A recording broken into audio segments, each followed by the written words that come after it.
Hi tatay, hi ate Maris, hi Noah, happy birthday sa inyong tatlo. Yan. Anumang pagsubok ang kaharapin natin sa buhay, magpakatatag lang tayo.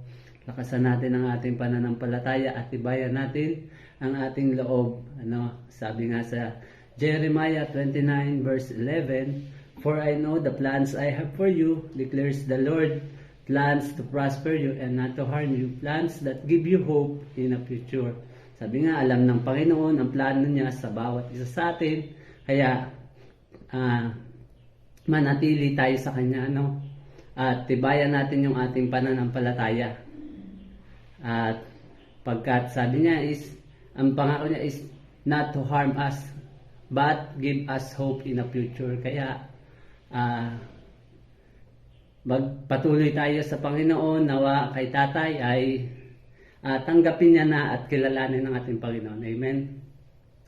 Dahil siya lamang ang ating pag-asa at tagapagligtas ng ating spiritual na buhay. Yan. Happy birthday sa inyong tatlo at mahal ko kayo. Yun lamang. God bless you all.